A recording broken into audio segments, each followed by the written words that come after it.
You ever stop and think about what's going on inside the walls of your own home? Most of the time, hopefully, it's nothing.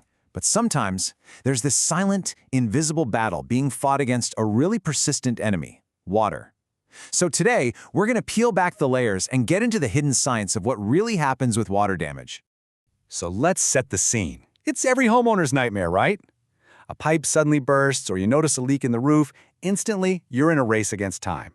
Your first move? Probably grabbing every towel you own. But honestly, that's just the tip of the iceberg. The real story of water damage is only just getting started. That puddle spreading across your floor? Yeah, it's the most obvious part of the problem, but it's not actually the biggest threat.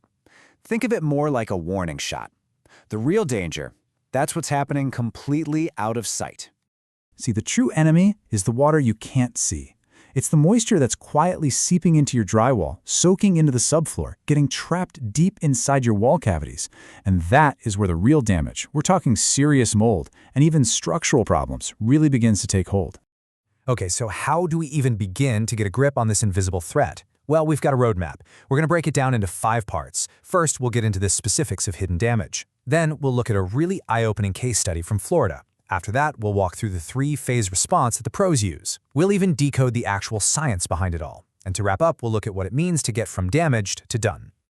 A water leak feels like this sudden, one-time event. But the damage it leaves behind? That's a slow, creeping process. And you know who the main accomplices are? Time and humidity.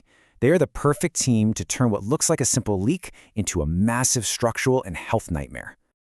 So how in the world do you find something you can't even see? Well, you have to start using your other senses. You know that musty smell that just won't go away? Or maybe you notice the baseboards look a little puffy, or your beautiful wood floors are starting to warp and buckle? All of those are giant red flags that you've got a hidden moisture problem brewing. And this right here is exactly why you have to move fast. In the right conditions, especially with some humidity, mold can start growing in as little as 24 hours. Yeah, just one day. The second you see water, a clock starts ticking. To really see how all these things, the water, the humidity, the time, all come together, let's look at a real-world example. We're heading to Doctor Phillips, a community in Central Florida. It's basically a place where the environment itself creates a perfect storm for water damage. And believe me, it has some lessons for all of us, no matter where we live.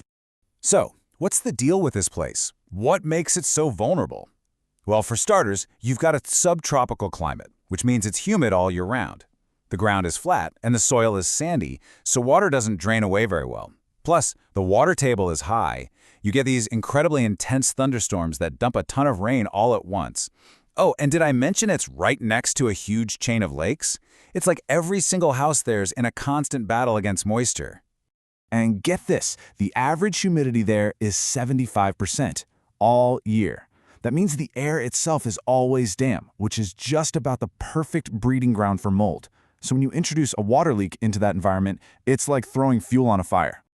So what's the big takeaway from this little field trip to Florida? It's that this combination of factors creates a constant, relentless threat.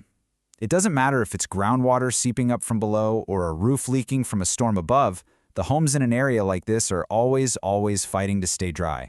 All right, so what do you actually do when you're facing this kind of situation? I can tell you what you don't do. You don't just grab a mop. There's a proven scientific playbook that professionals use to take the situation from total chaos to completely under control. It all boils down to a 3-step process. First up, assessment and extraction. This is where the pros roll in with specialized gear like thermal cameras to find every last pocket of hidden moisture. They'll also classify the water, we'll get to that in a minute, and then they'll extract all the standing water. Step 2 is controlled drying. This is where they bring out the big guns, massive industrial dehumidifiers and high-speed air movers that literally pull the moisture right out of the building materials.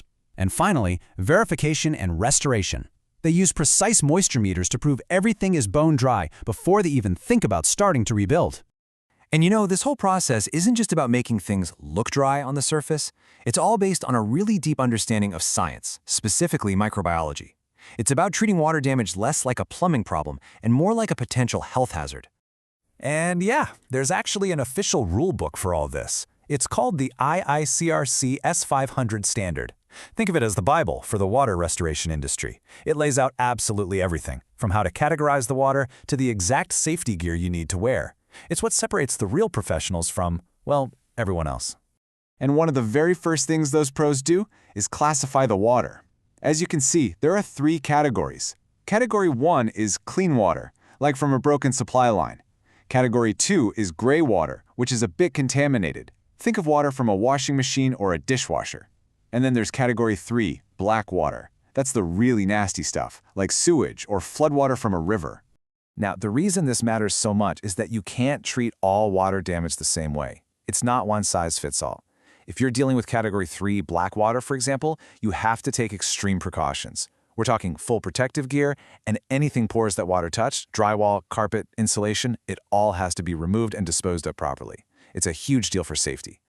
So after all the science, all the heavy equipment, and all the hard work, what does a successful completed restoration job actually look like? What should you, as the homeowner, really expect? A job well done is so much more than just drying things out. A true pro is going to communicate with you every single step of the way. They'll use cool tech like thermal imaging to actually show you where the hidden moisture was. They'll work directly with your insurance company, and they'll give you transparent documentation, photos, moisture readings, the whole 9 yards. And most importantly, they will not pack up and leave until they can scientifically prove to you that your home is dry and safe. The bottom line is this. The goal isn't just to get the water out. The goal is to return your home to the exact condition it was in before the damage ever happened. It's about turning back the clock and giving you total peace of mind, backed up by scientific proof that the problem is truly solved. You know, every home has its own story, its own unique set of vulnerabilities. And now that you know what could be lurking just behind your walls, the real question is, what are you going to do to make sure hidden water damage isn't the next chapter in your home's story?